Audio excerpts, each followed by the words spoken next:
Good evening, everybody. Welcome to this meeting of Derby City Council's Executive Scrutiny Board.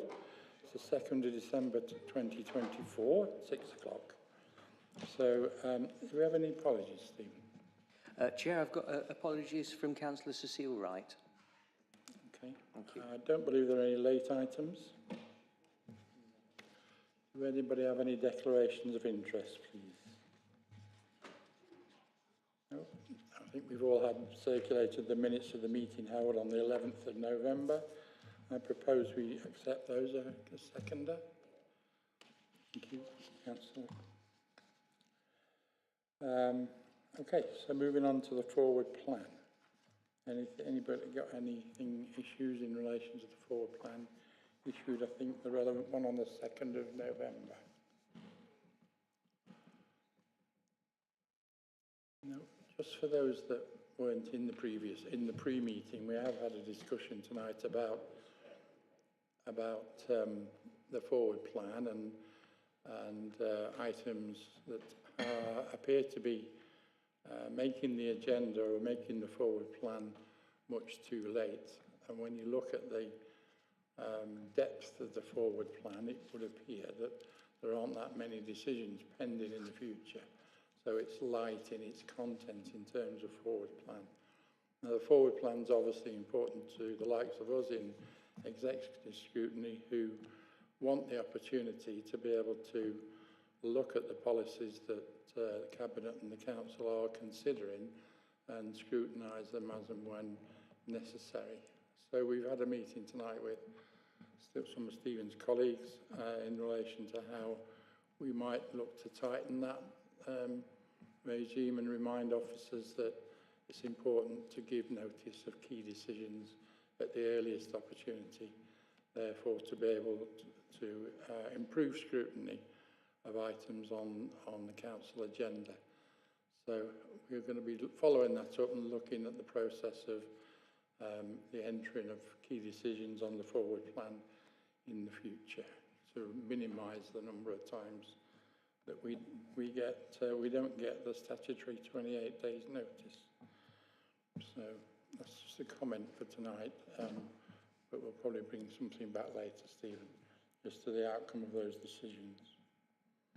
Okay, so also included in our papers are Cabinet responses to scrutiny recommendations. There was only the one last time, which was accepted, Stephen, and actions, so that's good. And then that moves us on to any comments in relation to that? No? Item 7 then is the Council Cabinet agenda for the next Council Cabinet meeting at 2 o'clock on Wednesday, which we'll go through in some detail. So there are obviously the normal first 6 items on their agenda. Item 7 on their agenda is our recommendations, if any, from tonight's meeting. And item 8 is the first of the effective key decisions. It's in relation to the disposal of some land on Belmore Way at Rainsway. And Emily's joined me up on the top table because she's going to be presenting all the reports tonight, I believe. So Emily, Belmore Way first. Thank you, Chair. Good evening, councillors.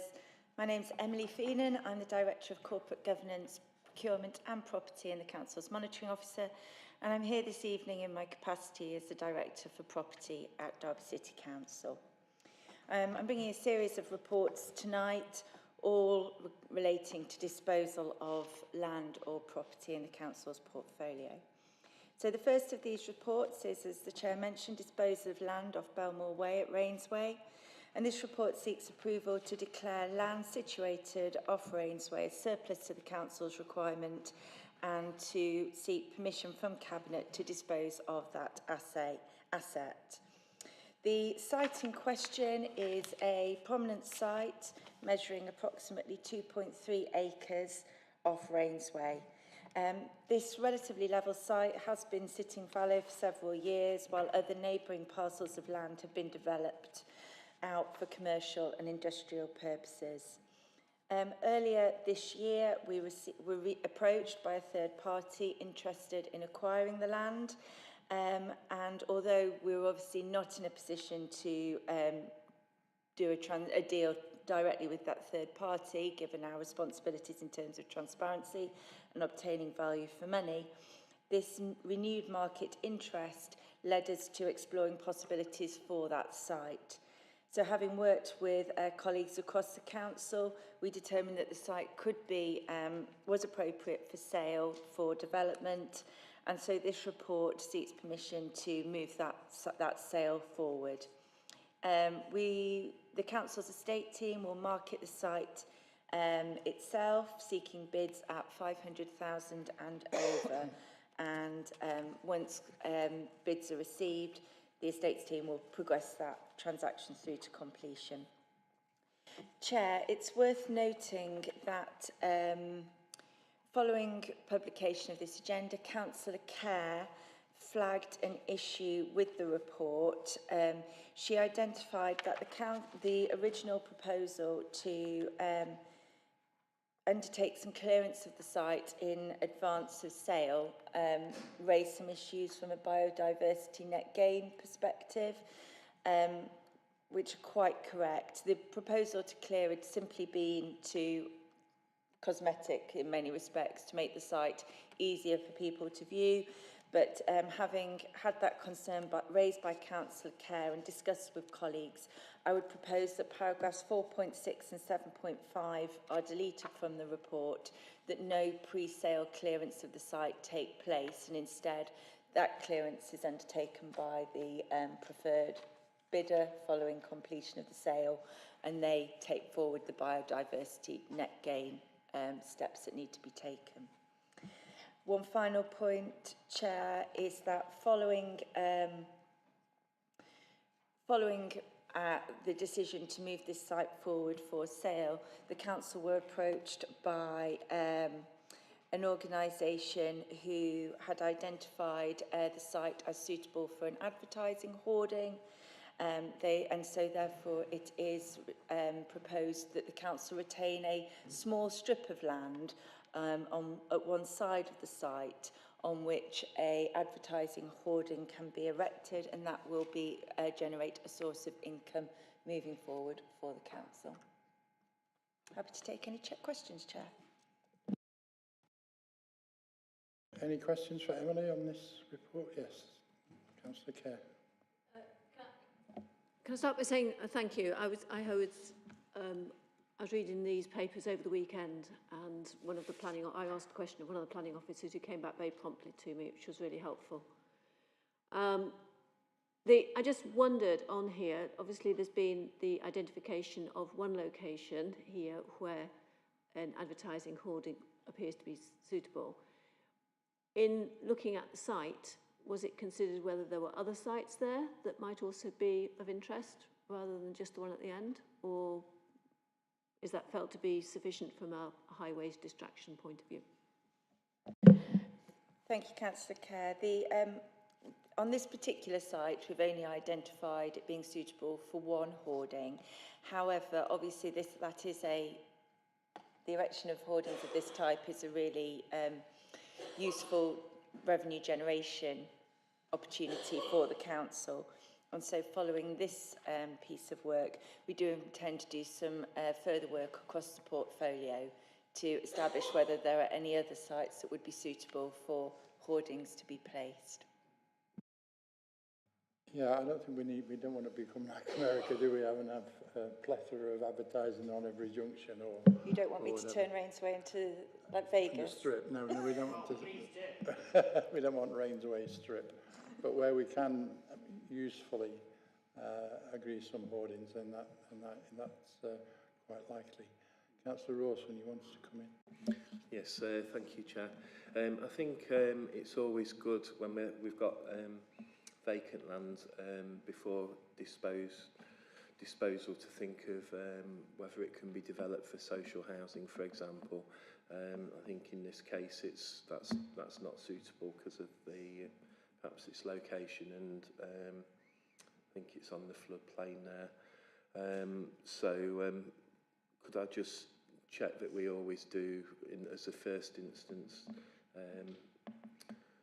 look at the possibilities for social housing, because we are always in need. But otherwise, I think it's in these cases where we have surplus land that there's no need, the council doesn't currently have a use for it, is better to get a capital receipt from it that we can reinvest back into our services. Okay. Thank you, Chair. Yes, our first port of call when we're considering development or sale of any plot is strategic housing, to consider whether a site is suitable and then whether that site can be taken forward by ourselves or a developer, and that's relevant to the Ash-Tree report later on the agenda. As you're correct, Councillor Rawson, in this instance, this site isn't considered suitable for housing. But yes, that is absolutely our first port of call in all circumstances.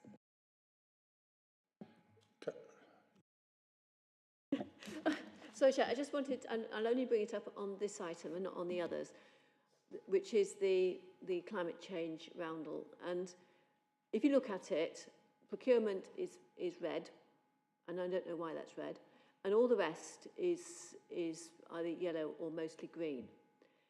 This is a piece of land which is currently not hard surfaced, has got growth on it, is not expending any energy, and therefore, whatever we do to it, as soon as we do something to it, we are going to increase its carbon footprint unless we plant trees on it, and probably there are trees growing there already.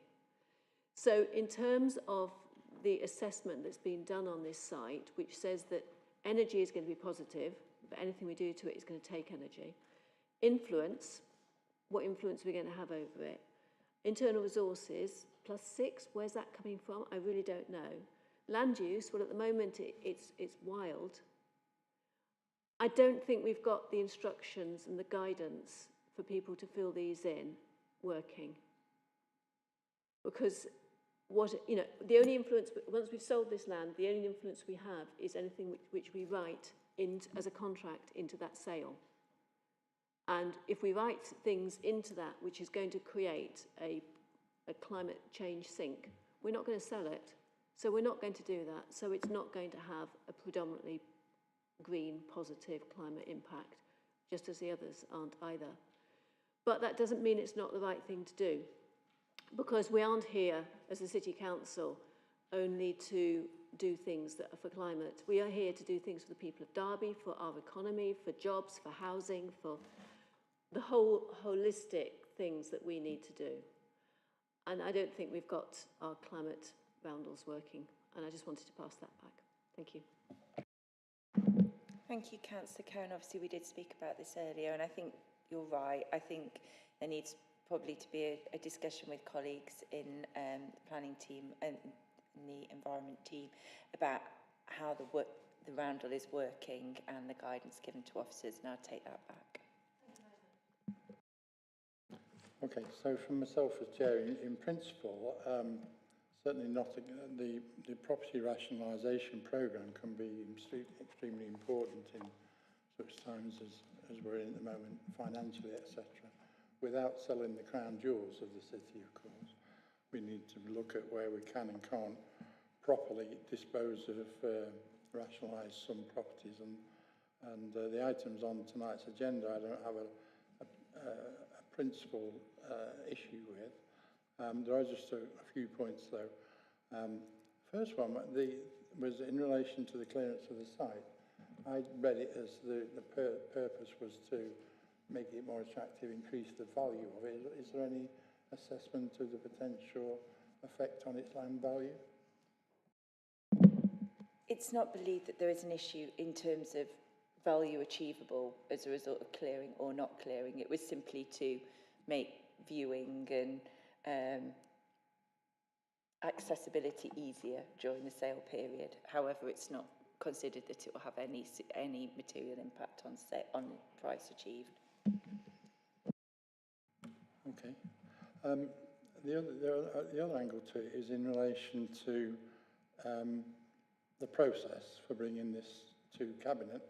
and through ourselves, entry on the forward plan wasn't done until the very last forward plan applicable to this meeting and the cabinet meeting, and I had to agree a waiver in relation to an aspect of it that we'll deal with later on in the meeting as an exempt item. You said earlier on yourself, we've been looking at this, the sale of this since earlier this year. It's not as though it's come up, it's urgent, or you only just found out about it. Is there a reason why this and, in effect, the other items on the agenda tonight around Oak Tree House, Ash Tree House and Alice Tree Hall, is there a reason why the disposal wasn't on the forward plan previously? Thank you, Chair. Yes, so all of these items have been in development and have gone through a process of review by the Council's Asset Rationalisation Programme Board and the Delivery Board. There is an option, of course, on the forward plan to simply put a rather general statement of seeking a forward plan entry which says disposal of various properties, which we could do.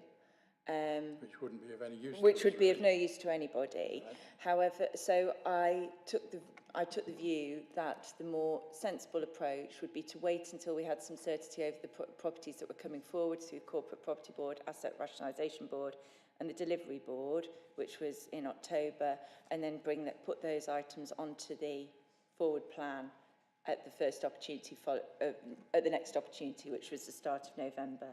We don't currently have a rolling forward plan. I was ready to put these onto forward plan in mid-October, but the forward plan is published on the 5th of November, so that's when the first opportunity for them to go on was. I would rather put things on the forward plan when I can be specific about the actual property that's being disposed of, rather than have a general catch-all, but I would take the comments on board, and if any future properties I'm able to put on to forward plan with more advance notice, we will do going forward as part of asset rationalisation. Thank you for that. I absolutely agree. There's little or no point in putting the rationalisation programme on the agenda on the forward plan full stop. But if you look at it in a different way and look at the property rationalisation programme and assess which of those items are likely to result in a key decision, and then give as early a notice as possible. So minimum of 28 days, but the advice is at the earliest opportunity. And I suspect that's not the case in these. And there are a couple in there that could potentially create a lot of interest to be able, and pre-scrutiny of that decision may well be important. So I'd ask you to have a look at the programme and include at an earlier stage whatever you can. Thank you, Chair. We will take that into account going forward. I think we're always trying to balance that, putting something on the forward plan with a specific property when we're not 100% sure that we're taking it forward, and the uncertainty that can create for colleagues, for example, who are based at a certain property when we've not been able to inform them properly of plans, versus giving as much time for scrutiny as possible. But we will seek to balance that going forward with future properties that come forward. Okay, and the last issue I wanted to raise with you is, and again this applies to I think all the other items on the agenda, is the recommendation that contains the delegations, that after tonight's consideration at this board, I think I'm right in saying that all the reports have delegations that allow officers and cabinet members and people to make the decision. So agree a contract, agree a price, and sell the land on Belmore Road, sell the property at Royal Oak House and the Marketplace, sell Ash Tree House, and sell Alice Tree Hall without reference back to cabinet even, never mind scrutiny. It seems that we're in a similar position to the libraries report that we dealt with recently, whereby there were delegations in there that allowed the cabinet member and relevant officers to make the decision in terms of the who's going to operate that. And the similar applies to the officers, and the cabinet member following this delegation can just do it without any referring back to cabinet or ourselves. It was acknowledged in the libraries that at the appropriate stage it would be brought back to cabinet prior to the final decision making, to give them opportunity to understand it, ensure value for money, and provide an opportunity to scrutiny. Thank you, Chair. I think you may be referring to the last cabinet report, the leisure options. Sorry, yes, it was. I would distinguish these four reports from that one, in the sense that all four reports tonight give a degree of certainty, if it may be in the private report, on the estimated value of we're seeking to achieve through sale of these properties and broad terms for disposal. I would suggest that the leisure options appraisal was a much more unknown quantity in terms of the procurement methodology, the terms that would be achieved, the lots that were going to be offered. These are more straightforward. They're sale of individual properties with a detail in the cabinet report. It would be normal practice, I would suggest, to offer the delegations that have been proposed, in terms of the delegation to myself, Director with responsibility for property, in consultation with the 151 and the relevant cabinet member, and obviously in exercising any delegation. In exercising that delegation, it is to exercise that delegation in line with the cabinet approval that has been given and the delegation that's been given. Therefore, were offers to be proposed to be accepted that were materially outside the parameters of these reports, then I would expect those to come back to Cabinet for review. But as long as they're in line with the reports that are being presented tonight, then it would be appropriate for those delegations to be in place. I have to say that in relation to item 11, for example, dispose of Allestree Hall, nowhere in the report does it say who it's going to be disposed to or for how much. And I'll ask this of the committee: would you be interested? Would you want to know? Would you expect Cabinet to know who it's sold to and for how much? Thoughts? Chair, we do not. The Cabinet report for Allestree indicates what the offers being sought were in terms of value, and that's in the public domain in terms of the marketing with Salloway as the agent. It's not ordinary. I understand the principle of understanding who an operator is who are entering into a contract with for the provision of services. The identity of a purchaser of a property is not something that's normally subject to Cabinet approval. It's normally something that it's about the terms of that sale, the value, the identity actually of the provider is not as material as it would be, for example, in the provider of ongoing services to the council, with whom we would be having an ongoing contractual relationship. Obviously, it's for committee to make a recommendation, though, Chair.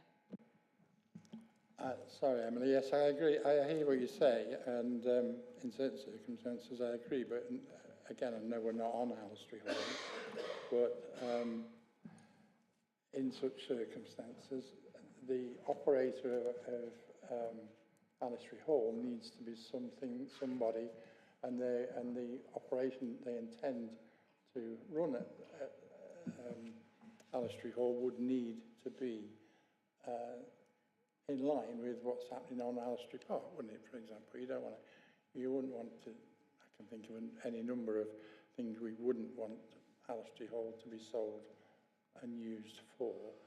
So we'll come to that perhaps when if somebody wants to look at any of these items that we might want to, as Emily say, make that recommendation. But prior to its actual disposal, details of the operator and cost and the financial cost are reported back to Cabinet and scrutiny.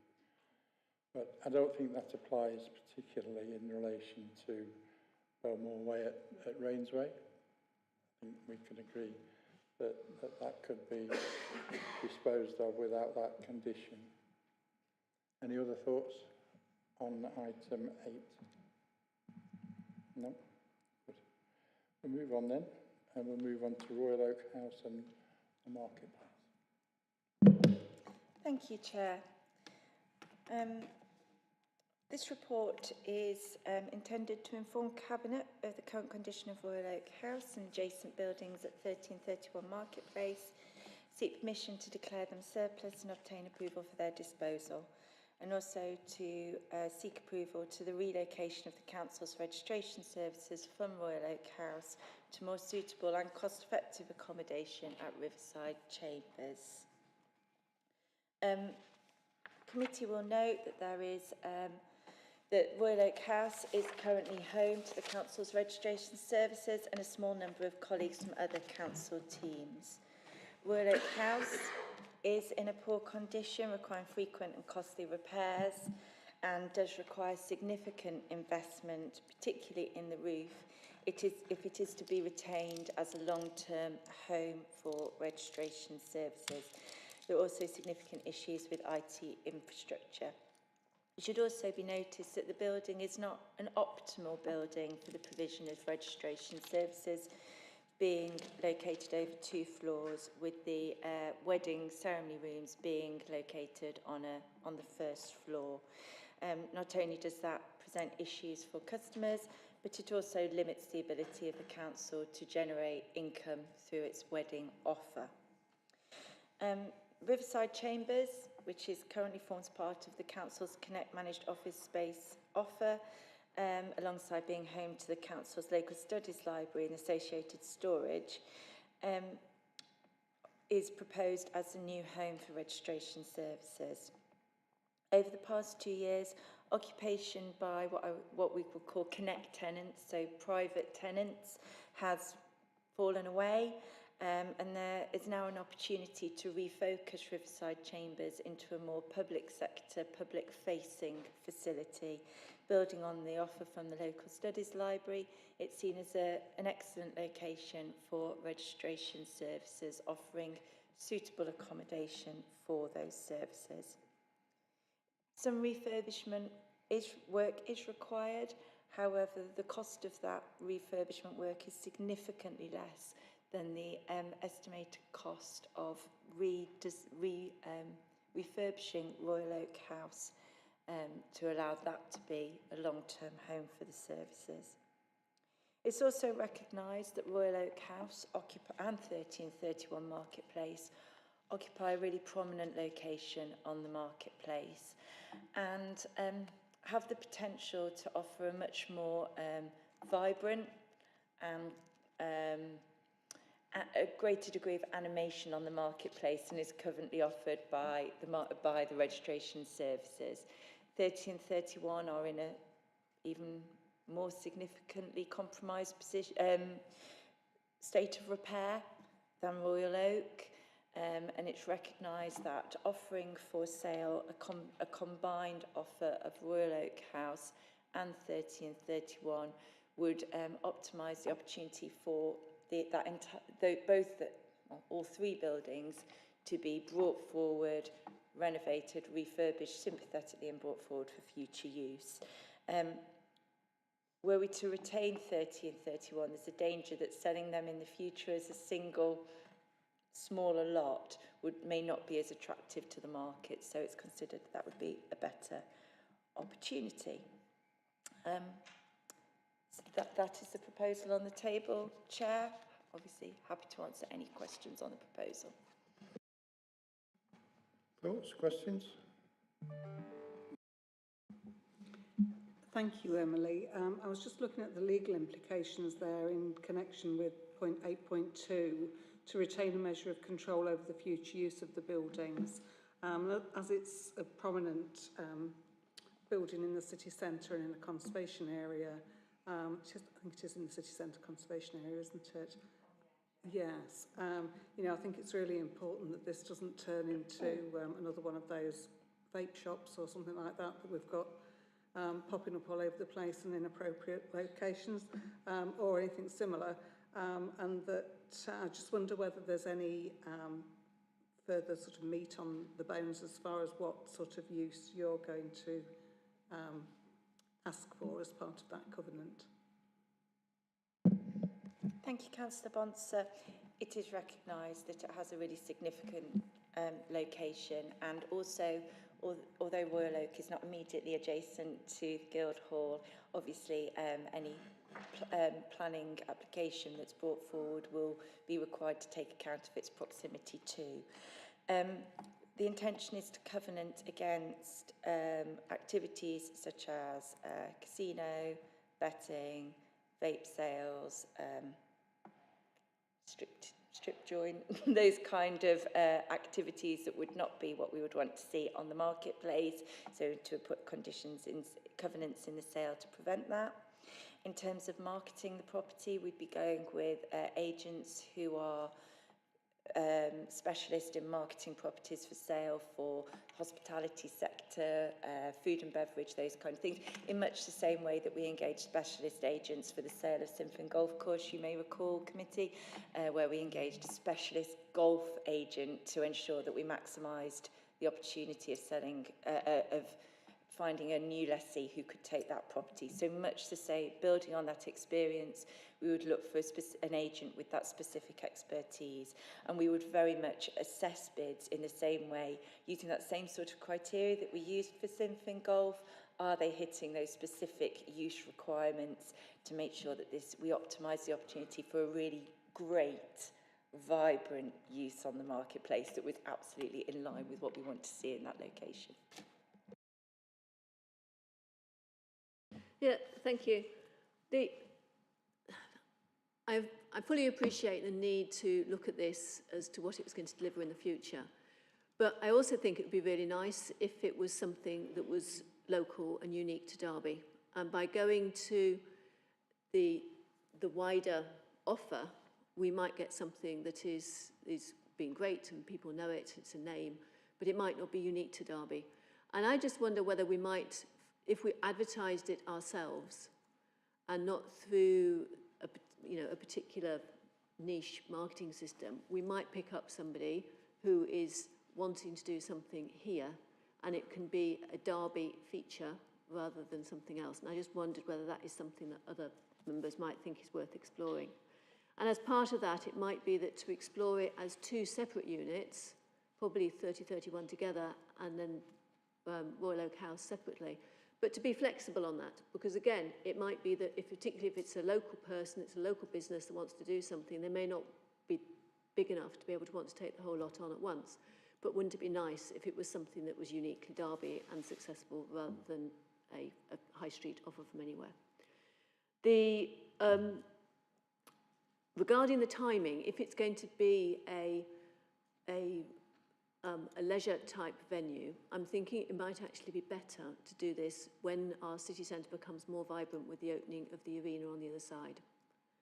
And I just wonder if there's, if we hold back a little bit, I'm not an expert in this, but if we hold back a little bit, it's due to be opening in 6 months, the market hall is due to be opening very soon.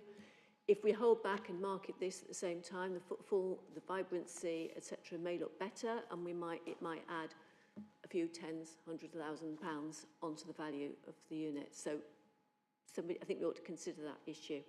And finally, I think the moving the registration services across to Riverside Chambers is very good. I think it's a really nice site.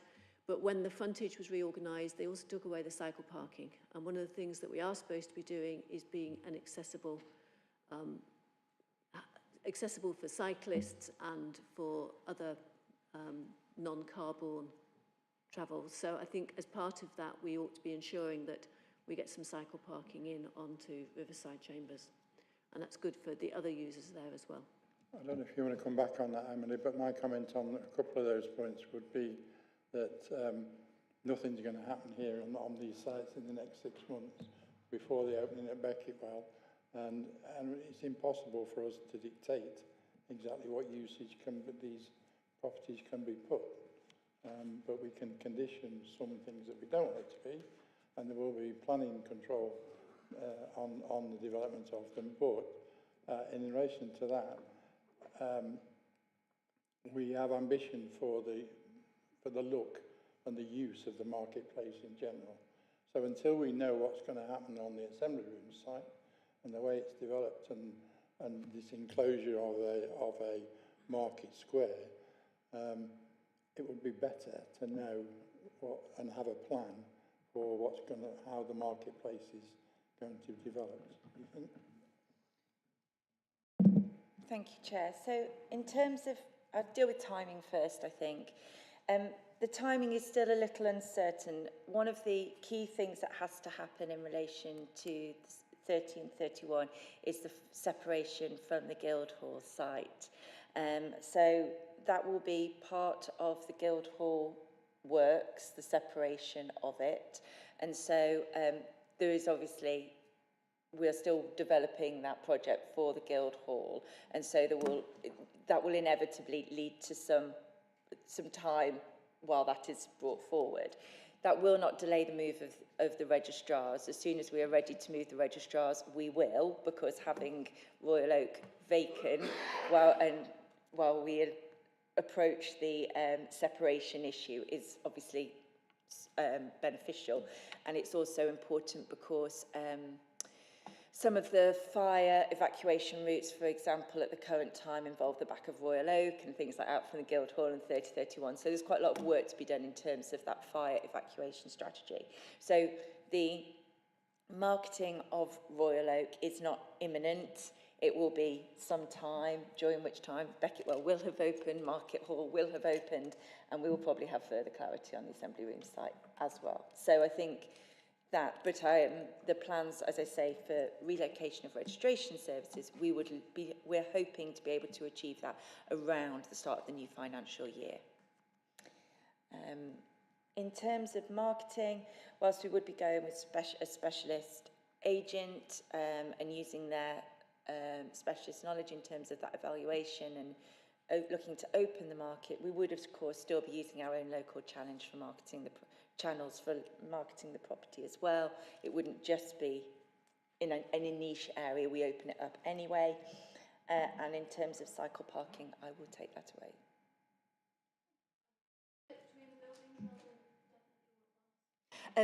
The intention is to essentially put both the opportunity to the market as a whole, but offer lots, so we can consider different bids that come in. I guess what we're being asked to do really is, in principle, agree that these properties are surplus to requirements and to market them for sale or disposal. Yes. And that's as much as we know from this report, really, at this point. Because I know there was intention to look at incorporating 3031 into the development of the Guildhall. Now there's going to be separation costs to move the office from Royal Oak House over to the other site. The maintenance and the safety of the records is very important, and there need to be fireproof arrangements made over on the new site, all of which are going to incur costs. We don't know what they are really, do we? We do have certainty of the costs for the relocation of registration services, Chair, and that's in the pink paper. So the capital cost for relocation of registration services is completely known. We have a design in terms of that.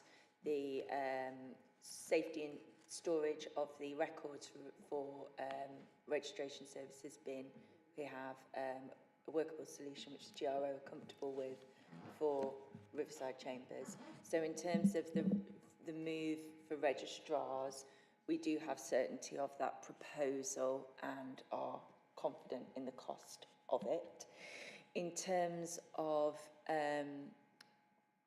the details for Royal Oak and 3031, we know there was always going to have to be separation either at some point as part of the Guildhall project because of the, as I say, the fire evacuation routes and things like that. So that separation will be part of the Guildhall project, and that's recognised as a cost of that project, which will then allow the marketing of the building. So whilst there is some uncertainty over timing at the current point, our view on potential capital receipt that could be achieved, our plans in terms of covenanting the sale, for example, are understood. We understand all of those elements of it. Okay, unless there's other comments, I take the view that the sale or disposal of this property is at a very early stage. There's not enough certainty to be able to agree a delegation for officers and cabinet member to be able to dispose of it without it coming back to cabinet or well, it will come to scrutiny if it's again. Are you interested in knowing who Royal House, Oak House, and the two houses are sold to, and for how much? Yeah, Martin. Yes, thank you, Chair. Yeah, I think that would be a reasonable request for that to come back to this committee once we get to that point. I think in general the principle's a good one. I think it is fairly timely, as you've said, in terms of aligning with the redevelopment of the marketplace, and these things, as we know, do take a little bit of time. So once the work's been completed, I think it'll fit hopefully quite nicely into the timescale for knowing a bit more about what's going to happen on the marketplace, and then it can develop as a whole in terms of the operators. I think the important thing is, has been said, it needs to be a really lively, vibrant addition to the marketplace, creating some life on that side of the square. So I think it is important, as we've said, that there is a condition as to the sale, who the end user is. It would be great if it was a local business that eventually takes it up, but we've obviously got to go through the correct procurement procedures to get to that point. Secondly, just on Royal Oak House as well, I think that's that will be a positive to the service. We know Riverside Chambers is a lovely building, Art Deco decor, so on. So I think it will be a great setting for weddings, and alongside the river as well. There, it's hopefully got great potential. So overall, yes, I think a very positive and overall improvement to the services that we're able to offer, contribution to regeneration of the marketplace. But yes, it's if we could have some information back on who the eventual occupier is, to make sure that it's a complementary use, shall we say, to the regeneration of the marketplace. I'd support that. Thank you. So, committee, are we agreed that we can draw up a recommendation effectively to ensure, for Cabinet to ensure that details of the proposed sale are brought back to Cabinet prior to full approval? Yes, Councillor Holmes. Oh, agreed. Okay. You're right with that. Yeah, Martin, you just raised for something my mind I meant to ask. In terms of the wedding ceremonies in the new venue, I read that there's going to have to be some structural changes in there anyway. But whereabouts in that building are they intending doing the wedding ceremonies? Not in the cell block, is it? No, you won't be able to have a trip down memory lane if you're going to have a look at a wedding there, Councillor Poulter. The intention is to use a suite of rooms on the ground floor. The suite of rooms basically runs from after the cafe building, the cafe rooms, and then round the perimeter, taking up the vast majority of that perimeter. There will be 2 wedding rooms. I haven't got the plan with me, one of which sits on the corner and is the larger room. Both offer a more attractive setting than the current wedding rooms. One of our colleagues here at the council is a wedding photographer as well, and they have been and done a recce and have reassured us that there are excellent photography opportunities for brides and grooms in the new rooms. So we're very confident that it offers a far superior wedding offer. Good. Any other thoughts, questions? No. I'm going to move on then to item 10, which is the disposal of Ash Tree House. Thank you, Chair. So this report is intended to seek approval to declare Ash Tree House, which sits at 218 and 218A Osmaston Road, surplus to the council's requirements, and to move forward with sale of the building as part of the council's wider rationalisation of its property assets. So it's worth noting, committee, that Ash Tree House has been identified for a number of years as a property that the council should be looking to dispose of, but for a number of reasons it has not come forward. However, following a fire at the neighbouring La Gondola site at the end of August, it became apparent that it would no longer be appropriate for children's services to be operating out of that building.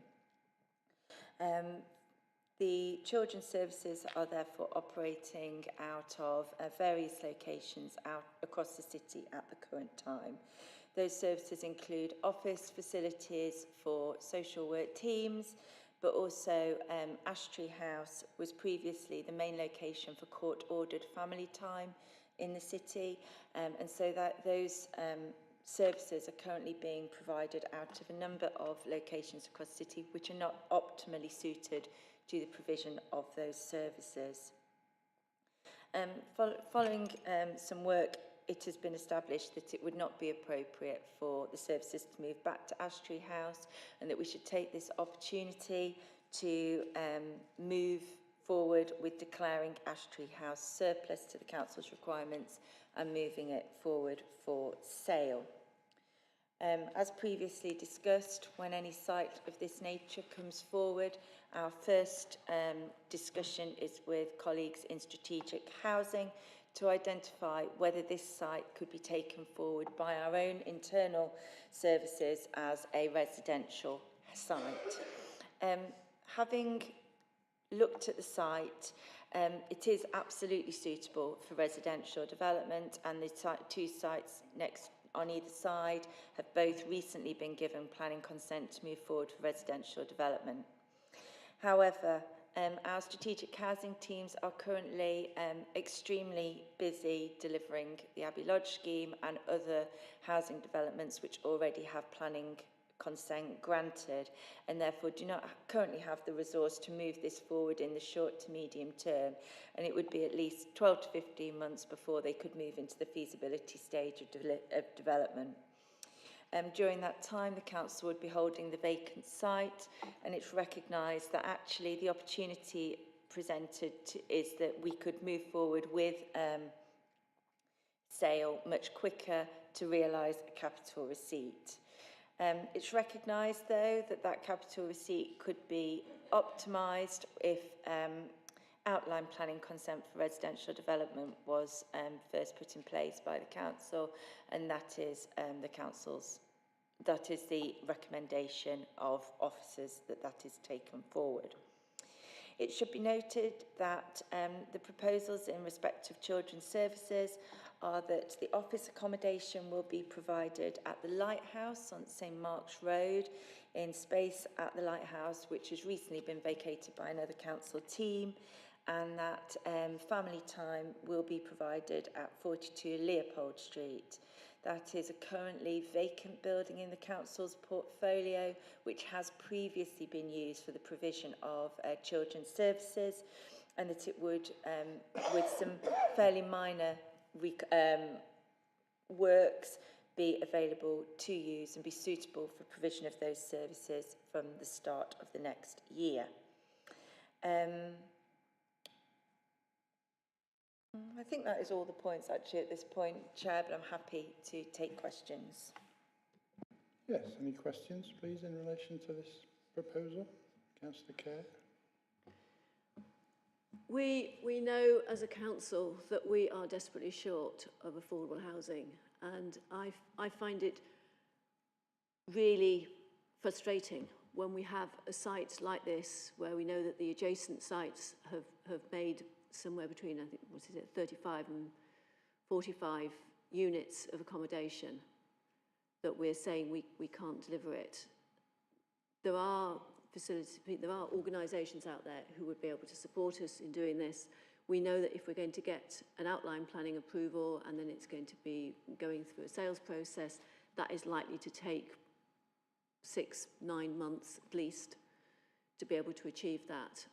And they're suggesting in the report that it would be 12 to 15 months before we'd be able to pick up and move forward with this in terms of development, maybe 18 months, because things often take longer than you'd like.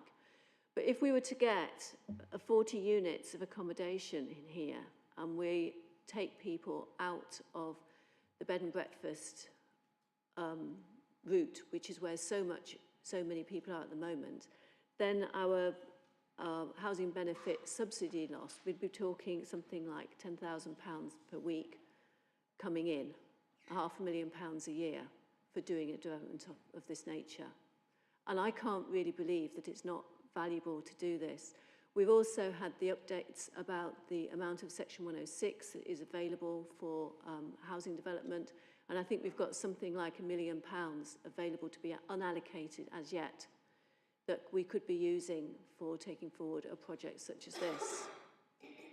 So and there's nothing, there's no detail even in the private papers on this that actually looks at that housing benefit subsidy loss and the opportunity that this could provide within a 2-3 year period to deal with that. And I would like that to be, I'd like Cabinet to be presented with that information as well as what's here. I guess the question is, have we fully explored the potential for development in this site in partnership with another investor, another housing association? I take it, I mean, we know that Derby Homes do a lot of our homes development and their capacity issues that they and we have, but is there no potential to do this in partnership with somebody else? Thank you, Chair. Obviously, Asset Rationalisation Programme Board considered this issue in detail. I think it's worth, whilst I absolutely recognise the points made by yourself, Councillor Kerr, this site also has to be seen in the context of the Council's financial position and the pressures in the MTFP related to Treasury management and borrowing. This site has the potential to generate a significant capital receipt, and having weighed up the pros and cons of the potential capital receipt that can be achieved in actually a shorter timescale than you articulated, Councillor Kerr, it's considered that we could achieve the outline planning permission and sale at auction at the start of the next financial year, versus the holding cost delay and the general delay in achieving capital receipt, that actually on balance in relation to this site it would be preferable to move forward with sale and achievement of the capital receipt, given the benefits to our MTFP position of that capital being able to offset against future borrowing. So there's no covenant on the capital receipt and how that would be utilised? It would go to where? To housing or to borrowing? It would go to offset future borrowing. Chair, may I ask a technical point, that if we transfer this building into the housing revenue account, can we do that by taking the restricted Section 106 funds and moving that effectively into our general fund, which would have the same effect or similar effect of selling it? I don't know the answer to that, Lucy, I'm afraid. Sorry. Okay, so I'll throw that open generally to the committee. Any thoughts? I get that the council is in need of capital receipts and injections, And the likelihood is that the property would be used by the purchasers to develop it for housing. Absolutely. Well, neither are the two either side of it, I guess. So it's difficult to know what we could recommend to Cabinet if it's been considered and the consideration is that the capital receipt at this point is a better outcome for the council than trying to develop it for social housing. Absolutely, Chair, and I would like to reassure committee that Alison Parkin, our Section 151 officer, does sit on the Asset Rationalisation Programme Board, and this, as I said, this matter was carefully considered by that board, and the view of that board was that on this occasion, achieving a capital receipt would be of more benefit than the waiting and holding. Okay. Yes, Councillor Kerr, and then I'm going to move on. Chair, I put together some words on this one, which... thank you. Chair, I'd put together some words on this one which people might want to consider. Because I think I'm not saying it shouldn't go ahead, but I just want to make sure that Cabinet have got all the information before they do that. So I suggested to recommend that Cabinet request a financial analysis on the value of developing Ash Tree House site for affordable housing, bearing in mind the ongoing housing benefit subsidy loss and the potential for this project to provide a follow-on project from the work at Abbey Lodge, which was referenced in the report, before deciding whether to proceed with a sale, noting that over £1 million of Section 106 affordable funds are currently unallocated. Thoughts of the committee before we ask for a vote? Martin? Thank you. I think it sounds as if it has been considered already in detail through the process to get to this point. I can understand that what Councillor Kerr is saying in a way that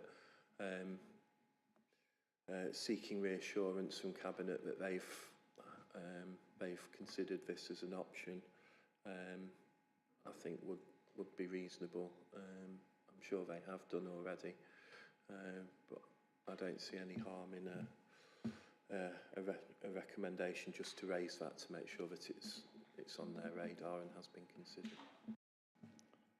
Okay, so without any other comments, we'll take a vote on whether to adopt the recommendation Councillor Kerr is putting forward. Those in favour? That's 5. Anybody against? And that's carried. You send that to Stephen then, Lucy, please. Yeah. Okay, moving on then. Moves us on to Alistair Hall. Thank you, Chair. So this report is to update Cabinet on progress with the proposed long leasehold disposal of Alistair Hall and seek approval for the key decisions necessary to enable progress with the next steps of the project. It's important to note, Cabinet, that Alistair Hall was declared surplus on the 11th of September 2019. It has effectively been for sale since that point, but following a marketing exercise in 2019, during which a preferred bidder was identified, unfortunately that party was unable to take forward their interest in the hall, and that led to them withdrawing from the purchase. The hall has been for sale since then, however, has not been actively marketed. Earlier in the autumn, we did receive renewed market interest in a purchase of the hall, and given that interest was serious, it became apparent that it would be worth the council taking forward a renewed marketing exercise. The hall has been marketed by the council's agent Solways, and the marketing process has made it very clear that there are key requirements that all bids must satisfy in order to be considered to be taken forward for selection as a preferred bidder, and those are set out in paragraphs 4.5 of the report. Committee will note that those are as follows: to provide full details of the proposed scheme and evidence that the scheme would be considered deliverable from a planning, including heritage perspective, to provide a business plan to include comprehensive refurbishment proposals for the hall and associated buildings, which clearly recognise the site's heritage status, and providing full details of how the purchase will be funded and evidence that funding is available to deliver the proposed scheme. The preferred bidder is required in order to obtain exclusivity to immediately undertake emergency works to secure the building over winter. The building does require some immediate action to be taken to secure it. When I say secure, I don't mean from intruders, I mean from the elements. And the preferred bidder would be required to undertake those immediately at their own cost and risk. And to agree to maintain publicly accessible toilets at the park, and to confirm that they'll work collaboratively with the council and Derbyshire Wildlife Trust in respect of the ongoing rewilding of Alistry Park. They'll also be required to allow museum storage to remain on site under licence until alternative storage provision can be sourced. That's because the proposed red line for disposal includes the bunker, for want of a better description, where there is museum storage, and the ice house, which is also included within the red line. It's important to note that the council does not have the resources or the capacity to restore Alistry Hall itself. Disposal, given those terms that have been outlined, will allow the council to achieve a capital receipt, to eliminate that financial and reputational risk of holding this vacant historical asset and seeing it continually crumbling, and allow the restoration and preservation of an important Grade 2 listed property and its subsequent removal from the Heritage England Heritage at-Risk Register. It's for these reasons, Chair, that this report is being brought forward and the recommendations sought. Thank you. Thank you. Questions, comments? Councillor Kerr. I think this is quite exciting. Two questions. Firstly, in this instance, why is it felt best to go with a local agent in terms of Salloways and not somebody who is of sort of wider note, because this is a bit of a different thing than talking about Royal Oak House? And secondly, on the plan in Appendix 1, there's the access road is coloured in brown. Is that, what does that indicate, as well as the red line marking the identified site? Thank you, Councillor Kerr. It was given the local agent's knowledge of the site and the market. It was nationally marketed. However, it was felt that in all likelihood this property was most likely to be taken forward by a local developer given the knowledge and the history of the site. So although marketed nationally, actually interest has been local, in all honesty, in terms of the bids that have come forward. In terms of the access road, that's because that access road is required to be maintained as that's not included within the red line. That road has to remain open to the public for access into the park for the public, for the Wildlife Trust, for the Friends of, etc., and the council. And they are required to maintain it for that purpose? Maintenance, no. Maintenance, it sits in the park and will remain part of the park. However, there will be discussions around the continued maintenance of the toilets, access, the car park, etc. Okay, any other thoughts? Again, from my point of view, Emily, again, the principle of disposing of Alistry Hall has been established since 2019, actually, hasn't it? Yeah. And I'm not going to change any views, my thoughts on that. The sooner that we get a suitable use with the right developer, with the right resources to be able to do it properly, and it can benefit everybody else in the area, but the city and further afield. Again, though, for me, this report re-establishes the principle of it being surplus to requirements and to market it again following the loss of previously agreed bidders. But I refer back to my comment earlier on. I think I got the agreement to the committee, would want to know who the preferred purchaser is and their intended use and some detail of the comments of the future use going forwards prior to the actual disposal, which is at the moment agreed under recommendations 2.2 and 2.3 would be delegated to the director and doesn't even include the cabinet member at this point. Does it? Cabinet member for consultation section 1. Oh yes, it does. Okay, but again, I think the future use of this is something that is different to the likes of two of the others that we've considered tonight in terms of the level of public interest, and I think it needs to be scrutinised. And I'd recommend to Cabinet that we include the same or similar recommendation as we did in relation to Oak Tree House and the marketplace. Yeah, by all means. Chair, I'll just make a couple of points.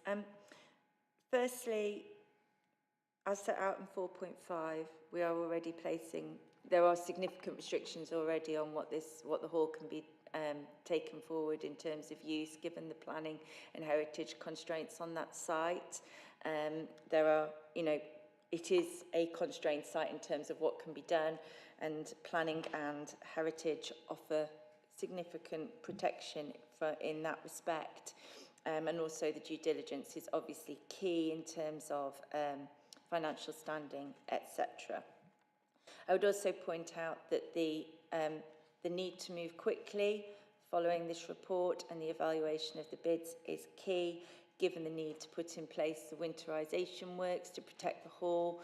We're particularly concerned about snow load on the lantern during the winter months and the need to prop that relatively quickly. And so therefore, I would suggest that the delegations are appropriate given the need to move quickly into appointing the preferred bidder in the next few weeks, given the works that are necessary and the clear provisions within 4.5 in terms of the provisions of the sale. So I would just make those suggestions. Thank you, Chair. In the light of that comment, then it might be that we need to consider the non-public part of this report in terms of the timescales. If it's that urgent and it's being suggested that it might be able to be resolved to enable a developer to make those winter preparations in December going forwards, I'm interested to know where we're at with it. Yes. I'm mindful that we're not making the decision here, Chair, and if a Cabinet decide to treat some of our recommendations differently to others, that is within their power. As is ever the case, Lucy, and they very often don't take into consideration our recommendations. But okay, let's deal with the yes, Martin. Yes, thank you, Chair. Yeah, I think given the time scales, I think if the Scrutiny Committee were informed of the successful outcome rather than delaying it, I think who the preferred bidder is, I think that would be okay from my point of view. As we know, with there is quite a long backlog of repairs that are needed on Anna Hall, and if we can get those some of those works started as soon as possible, mentioned mentioned the glass dome in the roof in the winter, then I think that's preferable if we can. I think the other sort of question is to make sure that it the end use is sympathetic to the other public use of the land and the rewilding project and so on, to make sure that that's all complementary. I'm sure the Cabinet and the Cabinet member will have all that in mind when they're making the decision. So I think my recommendation to Cabinet would be for them to bear in mind the public uses of the area, to maximise the public use and access to the building where possible, in the context of making their decision about who the preferred bidder is. Okay, do you want to put something together along those lines then, Martin, so that we can agree when we come to the exempt item, and we can formalise that recommendation at that point, yeah? So unless there's anything else on this, we'll move on. And the next item is item 12, and that's the exclusion of the press and public for the exempt items. And I would ask that under section 100A of the Local Government Act 1972, that the press and public be excluded from the meeting during the discussion on the following items, that on the basis that they might likely disclose exempt information as defined in paragraph 3 of part 1 of schedule 12A of the Act, and that the public interest in maintaining the exemption outweighs the public interest in disclosing the information. Is that agreed? Agreed.